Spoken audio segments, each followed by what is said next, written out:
What's up YouTube, and welcome back to my channel. If you've seen any of my videos before, you'll probably notice that I look very different. My hair finally got done. Lockdown was not good for my hair. You'll also might notice that we're in a slightly different location today, and that's because I'm going to go through and do something a little bit different.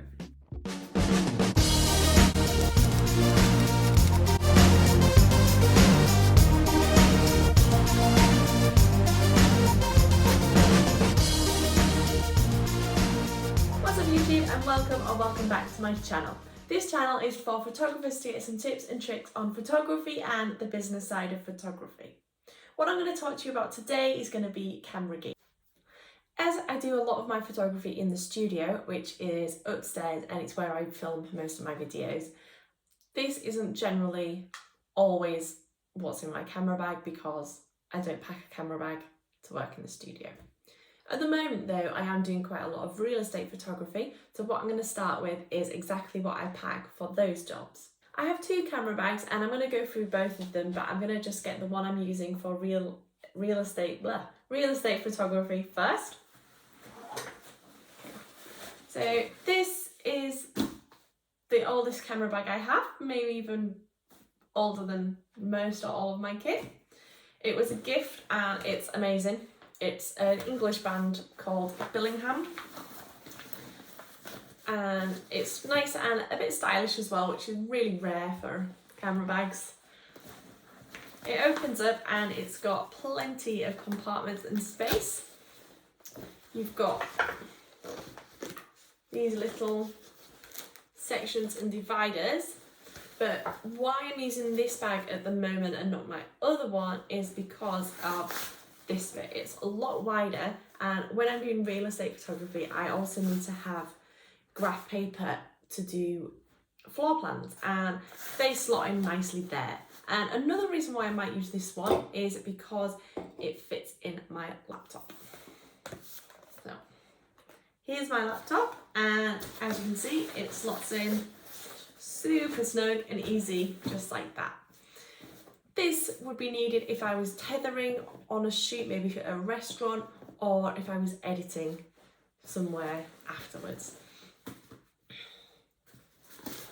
This bag still leaves plenty of room for my camera and a few lenses and all the extra little bits you always seem to have around. Okay.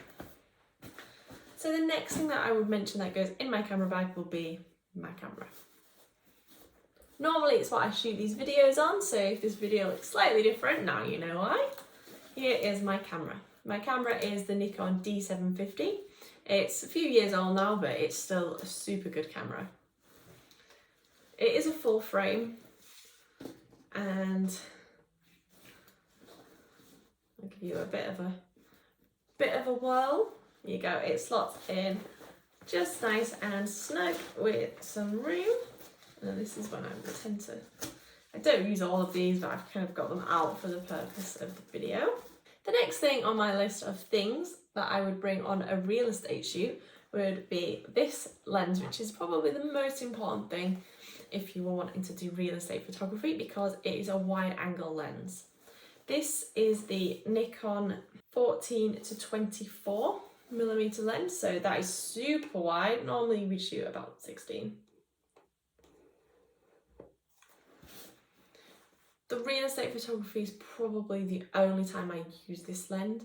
It is an expensive lens, but it is also necessary to do that kind of photography.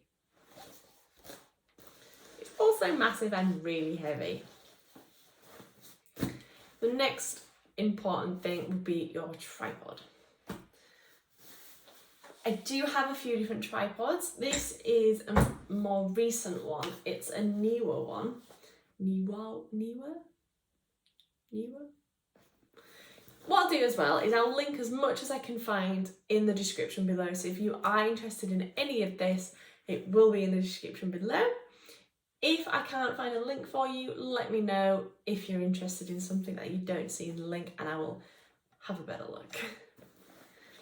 This is a new addition to my tripod family. I'm a bit of a collector, I think I've got about 4, but I like this one because it's got an overhead arm, which It's not important when you're doing real estate photography, but it is important in my photography, so it just tends to be the one I'm using at the moment. And to go with that, I have in my camera bag, always, don't forget it, this, which goes onto the bottom of my camera.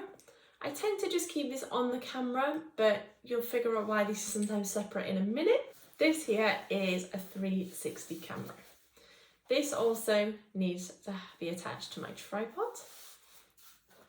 And it's the Ricoh Theta ZY, I think it's called. Again, I'll link it in the description, and I might pop it up here if I got that name wrong. This is a 360 camera, so I have an app on my phone that allows me to use this, which takes full 360 pictures and 3D tours and that sort of thing, which is all the rage at the moment, especially with us not being able to go to viewings and things like that, and it's all being done online. So that also just attaches to the tripod head that you saw in there, which then attached to the tripod, which is why that was separate. So I also sometimes bring my standard lens if I'm doing real estate, mainly if I was doing commercial real estate, because they like more of the details, and sometimes they like to have a picture of, like, if I was doing a hair salon, they'd like a picture of someone doing hair, or they would like their products and things like that. So this is the most versatile lens I have. This is the Nikon 24 to 120 millimeter, so that's a zoom lens, and it goes pretty wide to pretty zoomed in, so that's a really good versatile lens which can cover a range of photos. So I do keep this in my bag a lot of the time, because then if I'm stuck, I know this one can pretty much do anything. It's a good lens. Okay, I'm running out of space in here. Another important thing I bring with me on a real estate shoot would be my flash. This is really important when doing real estate, because there's lots of corners and there's generally sometimes only one window. It can be quite dark and you want the room to look nice and bright and airy. I have the Sigma EF. I'm not a very techie person. I tend to read the reviews and I go with what I think sounds the best, which is probably not what you want me to say, but I go with what works. This is actually a really, really old one, and it's probably the next thing I should buy, because it's a really good one, but it is getting a bit old and sometimes it can take a while between shoots to fire. But I don't use this in the studio, so I'm not bumping out loads and loads and loads of pictures. Another important thing when you've got your flash is to bring spare batteries, because even if your batteries aren't running out, the flash will get duller and slower. So keep your extra half-empty batteries for something else. I use them for my keyboard and my Magic Mouse for my Mac, but it's always good to have fresh batteries in your flash. We're getting onto the more boring stuff now, but another thing to always bring is SD cards. I am really, really unorganised with my SD cards. I do format them like every time I use them, and I try to keep them organised that way, but I need to get myself a case. My camera can fit 2 SD cards in, so that's always really important to kind of have them full up, especially if you're shooting an event, because you can back up, so all your photos are backing up to 2 cards, which means if one of your cards breaks, it's not a write-off and you've not lost all the images, because you'll have the other card. Unfortunately, if both the cards break at the same time, that's really bad luck. But I have plenty of SD cards. I tend not to get them too big. My biggest is 64. I like them quite small, because then if you are shooting an event and they do break, you've not lost all the images from the day, you've only lost the ones on the certain cards that break. Another thing I always like to have in my camera bag is the chargers for the things I use. So this is the charger for the 360 camera. It's just a little USB one, so I've just got, I think it's probably an iPhone one for that to go in, just in case it does die on me and I do need to give it a bit of a boost. I can also pack my camera charger or spare batteries for the camera, that sort of thing. So as I mentioned at the beginning, this is typically what I would bring for a real estate shoot. So a big part of my job when doing those is drawing the floor plans. For that I have a laser measure. So this just measures, which is a million times easier than trying to use a tape measure. I don't think I could measure a house with a tape measure. And ruler, pencils, rubber, sharpener. Also, obviously, I'd have the graph paper, but I don't have any of that with me here, but that would just all slot in the back. I tend to kind of keep things together. So also with that would be, maybe not in my camera bag, but because I'm just not that organised, would be either my iPad or my phone, as this is how I would control the 3D camera. So that's for a real estate shoot. That's a very kind of niche, typical thing I would pack for real estate photography. It can change slightly on if I was doing it for like homeowners, or if I was doing it on a commercial kind of property like a hairdresser for advertising and things. There's certain things you do for each one. Sorry if I keep looking weird. I'm not used to filming on an iPad. I'm not used to being able to see myself when I film, so I think I keep looking at what I'm looking at and not the camera, so I do apologise for that. I will get used to this YouTube stuff. Will. Another thing I want to mention, because it is actually a bigger part of my career as a photographer, is the typical things I'd use if I was shooting food or product, because again, I do a lot of it in the studio, but it is what I would need to take sometimes if I was doing it on location. And if you like this video, what I might do is a more in-depth video about the kit and the stuff I use in the studio. But I will bring in a few things here just so you can have a little look.